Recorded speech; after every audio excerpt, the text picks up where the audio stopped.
क्या नाम है सर आपका? सिस्टर, मेरा नाम दिनेश कुमार है। सर क्या प्रोफेशन है आपका? हाँ, मैं एक बिजनेसमैन हूँ। मैं प्रॉपर्टी का भी काम करता हूँ और मैं इंटीरियर डेकोरेटर हूँ।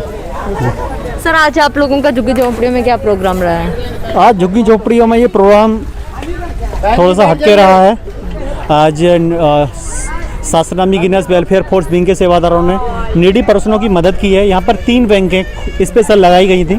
क्लॉथ बैंक के थ्रू कपड़े दिए गए और बुक बैंक के थ्रू पढ़ने वाले बच्चों के लिए किताबें, नोटबुक और रबड़, पेंसिल और ये सारी चीज़ें बच्चों के लिए दी गई। नेक्स्ट एक बैंक थी टॉय बैंक। टॉय बैंक के थ्रू बच्चों के लिए खिलौने दिए गए यहाँ पर। तो ये 3 बैंकों के थ्रू लोगों की मदद की गई। और इसके बारे में बता दें, हमारे कुछ सिलेक्टेड वॉलंटियर्स हैं जो नीडी पर्सनों को बिल्कुल देख के मदद की जाती है। ग्राउंड लेवल पे पहले सर्वे करते हैं, आफ्टर उनकी मदद की जाती है। तो आज 3 बैंकें रहीं जी। और नेक्स्ट बताएं आगे। कैसा फील हो रहा है सर आपको? ये फीलिंग की बात करें, देखो किसी की मदद करके अच्छा फील होता है, खुशी होती है। लेकिन नीडी पर्सनों की मदद की जाए तो अथाह खुशी मिलती है। इसका मैं बर्डन नहीं कर सकता।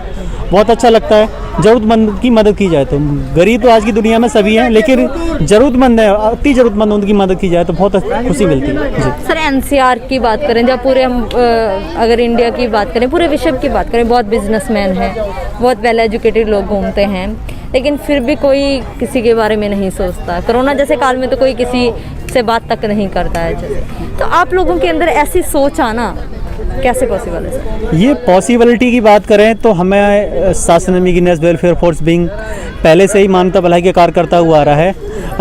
अभी आपने नेपाल जैसी भूकंप में वहाँ जा कर के लोगों की मदद की। डरने का तो मतलब है नहीं, डर तो कोरोना बीमारी है, सब चीज़ भगवान की दी हुई है। हमें सोशल डिस्टेंसिंग का पूरा पालन करते हुए लोगों की यहाँ पे मदद की गई लगातार। दूसरा, कोरोना के चलते हुए आपने कहा कि बड़े लोग मदद नहीं करते। देखो, बड़े लोगों के लिए हम यही कहना चाहेंगे, जो बड़े बिजनेसमैन हैं, हमें सभी की मदद करनी चाहिए। इस कठिन परिस्थितियों में लोगों के इस समय रोज़गार नहीं है, तो शासनामी गिनेस वेलफेयर फोर्स विंग के सेवादारों ने सोचा कि अभी स्कूल भी नहीं है, क्यों ना इन बच्चों के लिए भी कुछ यही सामग्री दी जाए। इनको बच्चों के लिए काम धंधे नहीं है, तो इनको हो सकता है कि कुछ टॉयज़ बच्चों को दिए जाएँ। इनको टॉयज़ नहीं मिले होंगे। नेक्स्ट, कपड़े भी इन्हें डिस्ट्रीब्यूट किए जाएँ, क्योंकि काम धंधे नहीं है तो कपड़े भी नहीं आए होंगे परिवार में। तो इनकी सोच थोड़ा सा डिफरेंट रहती है और बिजनेसमैनों से ये हटके रहते हैं। यहाँ भी बिजनेसमैन, काफ़ी बिजनेसमैन हैं, नौकरी वाले हैं और बिजनेस वाले हैं। सभी तरह के लोग यहाँ पर हमारी शासनामी गिनेस वेलफेयर फोर्स विंग में आज अवेलेबल हैं। सभी तरह के वॉलंटियर्स हैं।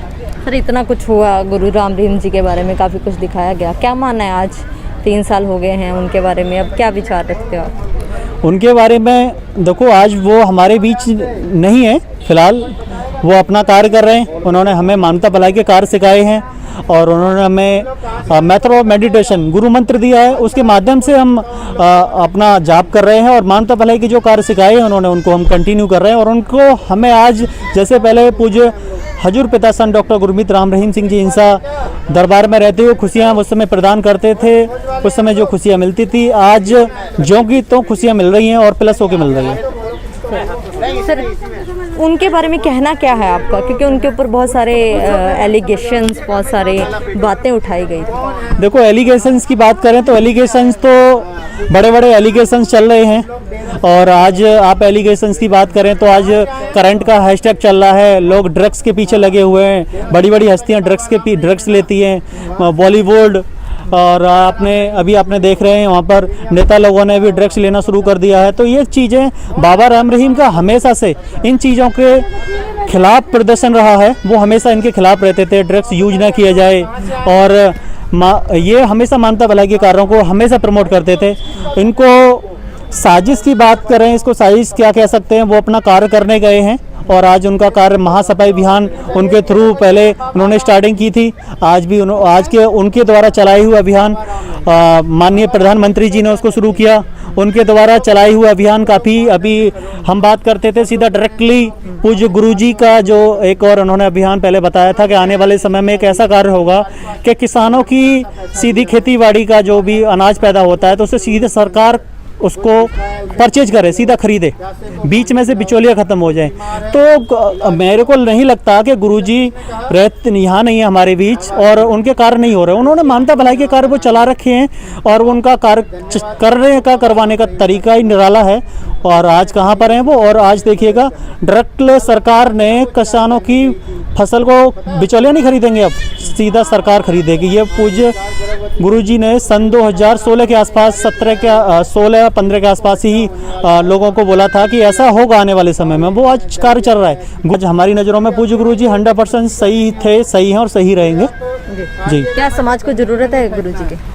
हाँ, समाज को ज़रूरत है गुरुजी की। आज बुराइयां सर चढ़ के बोल रही हैं तो उनको फिनिश करने का कार्य बीड़ा पूज्य हजूर पिताजी ने उठाया हुआ था।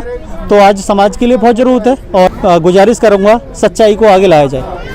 बहुत बहुत धन्यवाद दिनेश जी हमारे साथ जुड़ने के लिए। दोस्तों, ये रियल फैक्ट हैं जो हम सीधा पब्लिक के बीच में पहुंचकर आपको दिखा रहे हैं। दिनेश जी हमारे साथ बिजनेसमैन थे जिनके द्वारा बताया गया कि लगातार जिस तरीके से ये लोगों के लिए काम कर रहे हैं, इंसानियत के लिए काम कर रहे हैं, उसी कड़ी में आज इन्होंने काफ़ी गरीब बच्चों को बुक्स प्रोवाइड की, उनको टॉयज़ दिए और काफ़ी कपड़े क्लॉथ बैंक से इन्होंने दिए।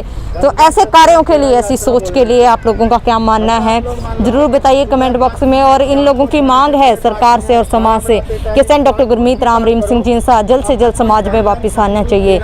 जो इन्होंने गुरुजी ने ऐसी सोच करोड़ों लोगों में भरी है, आज पूरे देश पूरे समाज को ऐसी मानवता की सोच की ज़रूरत है। यही मांग ये लोग लगातार कर रहे हैं। लगातार मांग है वो समाज के लिए गुरुजी की बढ़ती जा रही है। आपकी राय भी डालते रहिए कमेंट बॉक्स में। देखते रहिए द फैक्ट आई और सच का साथ देने के लिए चैनल को जरूर सब्सक्राइब करें। बहुत बहुत धन्यवाद।